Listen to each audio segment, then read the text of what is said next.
Hi, my name is Sarah, and I am here with Officer Mathis from the Fond du Lac Police Department. She is our mental health and wellness specialist here in the city of Fond du Lac, and she's going to talk to us today about how she works with those who are unhoused and just the different things that she has learned from working with that community and her relationship with the Holy Family Warming Shelter. So welcome and thank you for being here today. What is your role at the Fond du Lac Police Department, and how do you work with those who are unhoused? Yeah, so my name is Brooke. I'm the mental health and wellness specialist with the police department, and I'm typically paired with my partner Kim, and together we're the co-response team. A large part of our team does focus on those who are unhoused.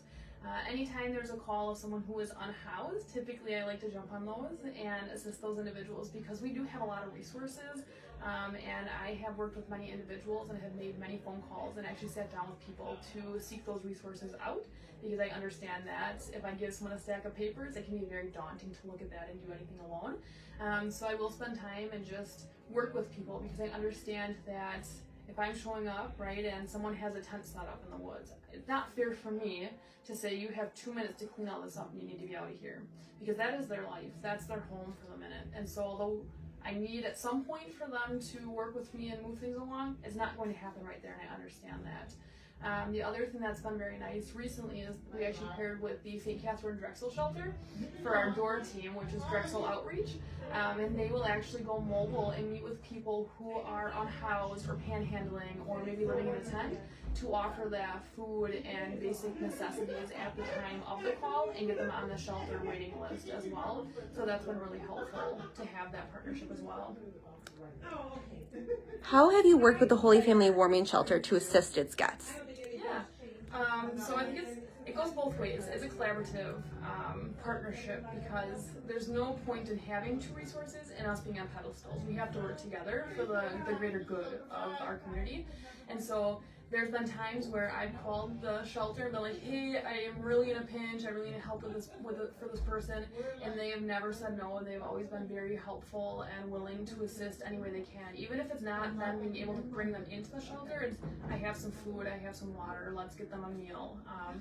And it goes, like I said, it goes both ways. They've reached out and said, hey, we have someone staying at shelter who we believe maybe they have some mental health issues, or can we help them with XYZ to get them on their greater path in life. And I've always stepped in to be like, yeah, let's sit down, let's chat, let's figure out what the best option is for everyone, because obviously we want everyone to feel safe, but we also want them to feel supported, that we're here to help get them onto their feet. Definitely. And I know our shelter staff are very grateful for all of your help and the way that you do collaborate with them. So thank you for that. Absolutely. What do you believe are some of the biggest challenges facing those who are homeless and some of the largest misconceptions? Sure. So I think some of the biggest challenges, and why this shelter in particular is very important, is winter months here in Wisconsin are very unpredictable and can be very, very rough. The cold weather, the sleet, the rain, sometimes it hails randomly because that's Wisconsin, and people who are unhoused shouldn't have to live out in that cold weather. So knowing that they have a place that they can come to have a roof over their head, a safe place, has been very helpful.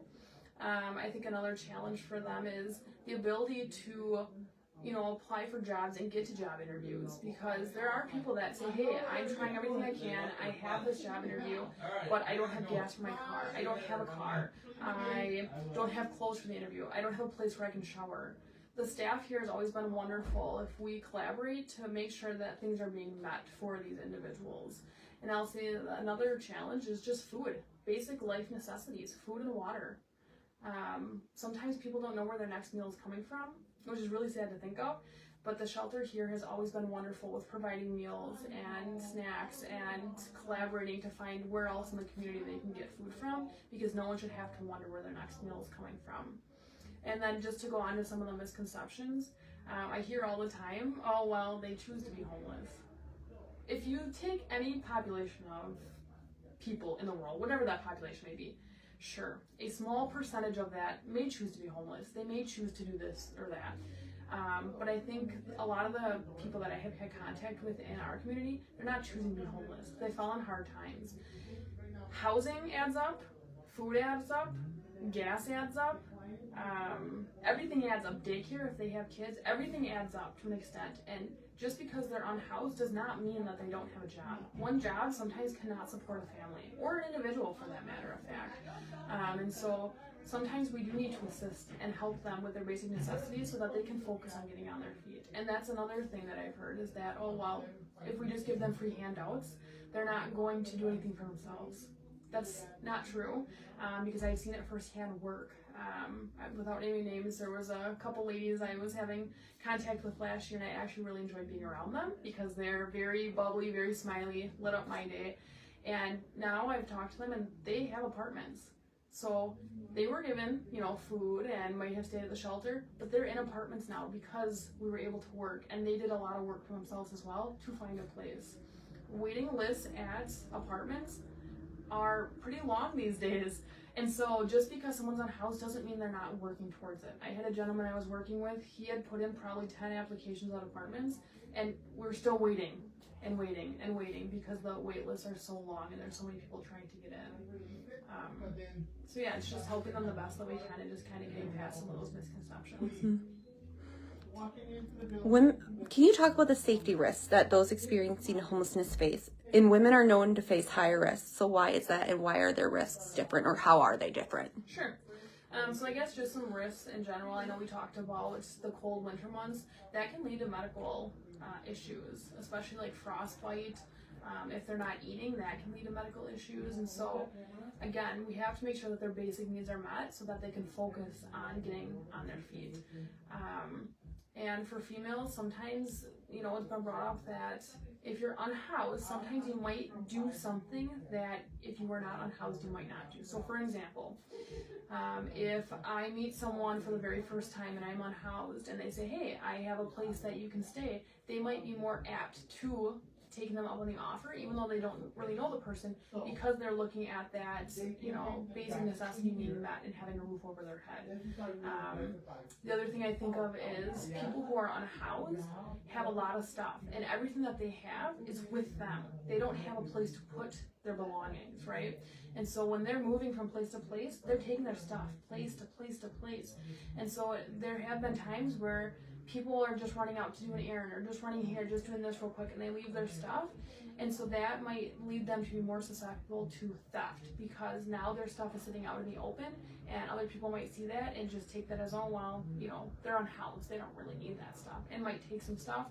And even if they have their stuff with them and they're moving it place to place to place, it can lead them to be more susceptible to someone attacking them because they might feel, and it goes to another misconception, right, that people who are unhoused can't defend themselves.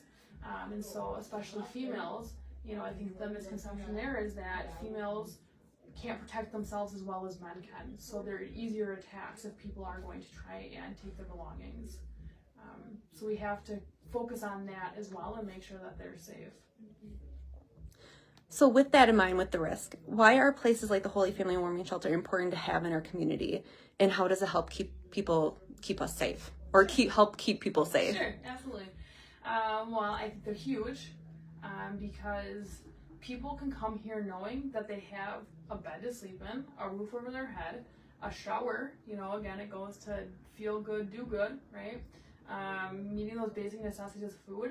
And the other thing too is there's a metal detector here. So everyone that comes in is going through this metal detector. Everyone that's in this shelter should feel safe that no one else here has some sort of weapon with them. And I think that's a big thing because when it comes to peace of mind and sleeping at night, they know that people from outside can't just come in because the doors are locked, and the people that are sleeping around them are going through a metal detector and don't have weapons. I think that's a very, very big thing for people to get a full night's rest because there have been people I've talked to that when they're sleeping out on the streets or in the woods or in a tent, they say they're constantly waking up every hour because they feel as though they can't truly fall asleep because they're concerned that someone's going to attack them, someone's going to take their belongings, or something bad is going to happen. So knowing that they have a place where they can come and not be hurt and have staff here, I think is really, really helpful and big for them.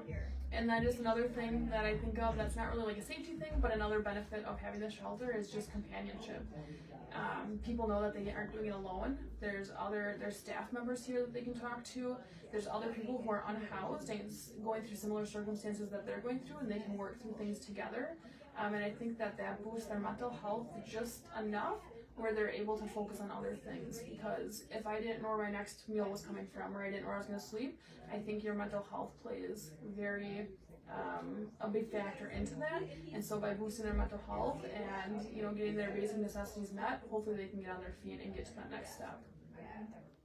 That is very true, and we're grateful to be able to offer that in the community, and that we have your help in doing that. So thank you so much for all that you do for our community. Thank you guys. And is there anything else you'd like to add? Just want to say that we're always here between shelter staff and at the police department. We're always willing to help. There's resources out there. We just have to get them to you, and you just have to ask. That is wonderful.